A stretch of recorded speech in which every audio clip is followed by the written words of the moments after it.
Hello दोस्तों, आज हम लोग ना पॉलिटी का है ना इम्पोर्टेंट चैप्टर टॉपिक पढ़ेंगे जिसका नाम है ना जुडिशियल यानी कि न्यायपालिका। तो देश हमारा न्यायपालिका है ना बहुत इंपॉर्टेंट है टॉपिक पॉलिटी में पढ़ना हमको। तो पहले न्यायपालिका के बारे में देखेंगे ना। देश में न्यायपालिका का ना 3 स्तर होता है जो एकीकृत प्रणाली पर आधारित है। जैसे एक है आपको सर्वोच्च न्यायालय यानी कि सुप्रीम कोर्ट, दूसरा है आपको उच्च न्यायालय यानी कि हाई कोर्ट, तीसरा है अधीनस्थ न्यायालय यानी कि आपको सबऑर्डिनेट कोर्ट। तो सुप्रीम कोर्ट के बारे में पढ़ेंगे हम लोग यानी कि आर्टिकल 124 के बारे में।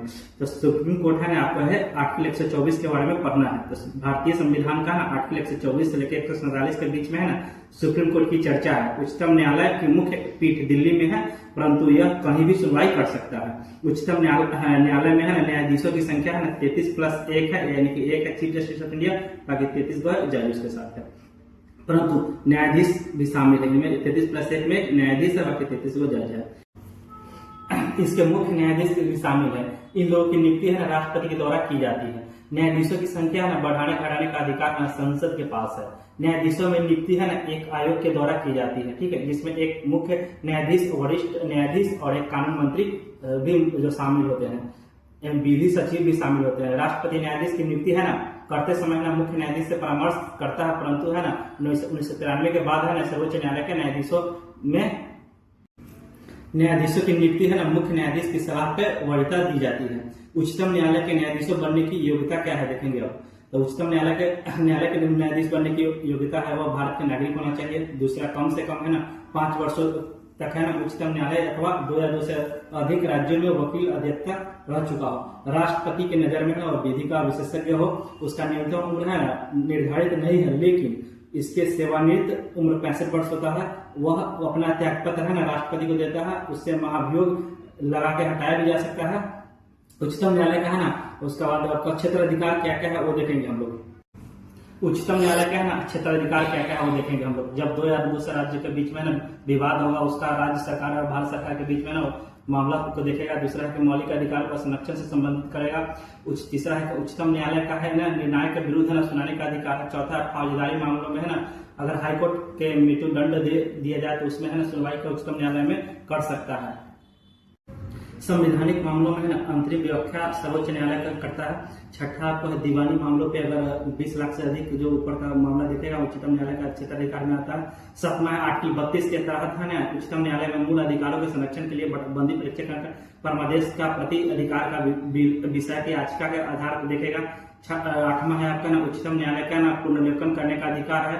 9वां है कि उसके निर्णायक से संबंध सभी न्यायाधीशों के जनता के पता है तथा यह निम्नलिखित प्रकाशित किया जा सकता है। उसके बाद 10वां आपका उच्चतम न्यायालय क्या है किसी भी न्यायालय में निर्णय लेने का अवैध घोषित कर सकता है तथा अवमान करने पे किसी भी का दंड दे सकता है। उसके बाद 11वां है ना यह संविधान के आर्टिकल 143 के तहत राष्ट्रपति के अपनी सलाह देता है। उसके बाद 12वां है उच्चतम न्यायालय को ना लंबित कर सकता है। 13वां है कि यह संविधान का रक्षक होता है। उच्चतम न्यायालय के हाईकोर्ट के बारे में हम देखेंगे कि ना आर्टिकल है ना 214 के अंदर है ना पढ़ना है हाईकोर्ट के। भारतीय संविधान के अनुच्छेद 214 के तहत राज्य में उच्चतम न्यायालय होता है, लेकिन है ना उच्चतम न्यायालय 231 के तहत है ना ये उच्चतम न्यायालय के अंतर्गत कई राज्य हो सकते हैं। वर्तमान में हाईकोर्ट की संख्या 25 है जो है सुप्रीम कोर्ट से अधीन कार्य करता है। वर्तमान में है केंद्र शासित राज्यों में है ना मात्र दिल्ली के पास है ना हाईकोर्ट है। उसके बाद नेक्स्ट पॉइंट है इसमें हाईकोर्ट में है ना न्यायाधीशों की है ना नियुक्ति है ना राष्ट्रपति उच्चतम न्यायालय के मुख्य न्यायाधीश तथा संबंधित राज्यों के राज्यपाल की सलाह पे करता है। उच्च न्यायालय में न्यायाधीशों बनने की क्या क्या योग्यता है उसके बारे में हम लोग देखेंगे। फर्स्ट वह भारत का नागरिक होना चाहिए। दूसरा उसकी आयु है ना 62 वर्ष न हो। तीसरा कम से कम है ना 10 वर्षों तक उच्चतम न्यायालय में अधिकता रहता है अथवा 10 वर्षों से न्यायाधीशों के पद पे काम कर किया हो। उसका चौथा पॉइंट इसमें हाई कोर्ट का है ना न्यायाधीशों अपना त्यागपत्र है ना राष्ट्रपति को देता है। उसका 5वां पॉइंट है राष्ट्रपति है ना मुख्य न्यायाधीशों यानी कि सुप्रीम कोर्ट से है ना परामर्श करने पर उच्चतम न्यायालय के न्यायाधीशों की स्थानांतरण चेंज कर सकता है। हाईकोर्ट में कर सकता है। उसका जो भी व्यक्ति अपना उच्चतम हाईकोर्ट की अस्थायी काम करता है वह उच्चतम न्यायालय के वकालत नहीं कर सकता है, लेकिन वह दूसरे उच्चतम न्यायालय में वकालत कर सकता है। हाईकोर्ट में है निर्धारित निर्णायक अधीनस्थ न्यायालय के बहाय भी कर सकता है। उसकी सेवानिवृत्ति 62 वर्ष की उम्र तक होती है। उच्चतम न्यायालय के अधिकार के अंदर क्या क्या कर्तव्य है उसके बारे में हम लोग देखेंगे। अभी हाईकोर्ट के मौलिक अधिकारों एवं कर्तव्य को है ना मामलों के रीट जारी करने का अधिकार है। दूसरा है क्या, उच्चतम न्यायालय का अधीनस्थ न्यायालय के विरुद्ध अपील सुनाने का अधिकार है। तीसरा है कि उच्चतम न्यायालय को है अधिनस्था न्यायालय भी कहते हैं, उसका बाद कानून बनाने का उसको अधिकार है। उसका हाई कोर्ट की अधीनस्थ न्यायालय में ना सुप्रीम डिवीजन के लिए कर सकता है। उसका दीवानी मामलों में ना जिसका संबंध 5 लाख से अधिक है वो उसे डायरेक्ट सुन। हाईकोर्ट है ना 214 आर्टिकल के अकॉर्डिंग है ना वो रीट जारी 226 के अकॉर्डिंग रीट जारी करता है। उसका आता है सी नंबर आता है अधीनस्थ न्यायालय की होता है सबऑर्डिनेट कोर्ट 233 से 238 आर्टिकल इसमें आता है। तो भारतीय संविधान के आर्टिकल 233 के अनुसार है जिला स्तर पर ना अधीनस्थ न्यायालय की स्थापना का प्रावधान है, जिसके प्रत्येक जिले में एक जिला न्यायालय होता है और यह कार्यपालिका का स्वतंत्र होता है। उच्चतम न्यायालय में परामर्श एवं राज्यपाल का न्यायाधीशों की नियुक्ति करता है। फर्स्ट आता है इसमें जिला स्तर पर, तो जिला स्तर पर नियुक्ति योग्यता क्या है, वो भारत के नागरिक होना चाहिए, वह कम से कम 7 वर्षों तक ऐसे न्यायालय में अधिवक्ता यानी कि एडवोकेट होना चाहिए। उसके अलावा है ना पीएस यानी पब्लिक अकाउंट कमेटी के द्वारा है ना की गई परीक्षा के आधार पर है न्यायाधीश की नियुक्ति होती है। उसका बी नंबर में आता है आपको प्रत्येक जिले में है प्रत्येक जिले में 3 प्रकार का न्यायालय होता है। एक होता है दीवानी मामला, दूसरा होता है फौजदारी मामला, तीसरा होता है भू राजस्व मामला।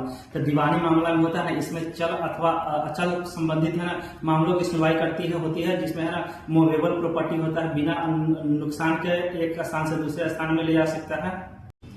बी नंबर है आपको फौजदारी मामला, इसमें है ना मारपीट या झगड़े हुए से संबंधित से रिलेटेड है फौजदारी मामला। सी नंबर में आता है भू राजस्व न्यायालय, इसके जमीन तथा लगान वगैरह संबंधित से मामले इसमें आता है। उसका जिला न्यायाधीश है ना दीवानी और फौजदारी मामलों में सुनवाई अपना निर्णय दे सकता है।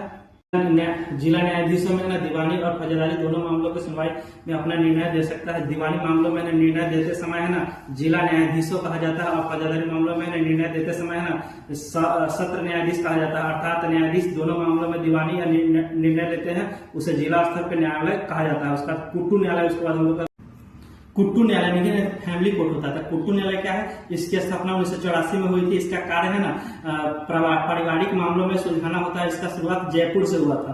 तो कुट्टू न्यायालय समझ गए, फैमिली कोर्ट के बारे में पढ़ लिया हम लोग। अब आगे नेक्स्ट पॉइंट देखेंगे ना लोक अदालत। इसकी स्थापना 1987 में है ना की गई थी। यह जिला स्तर पे होता है, कार्रवाई होता है, सभी मामलों में अपनी सुनवाई करती है। इसकी है ना प्रथम शुरुआत है ना महाराष्ट्र से हुई थी।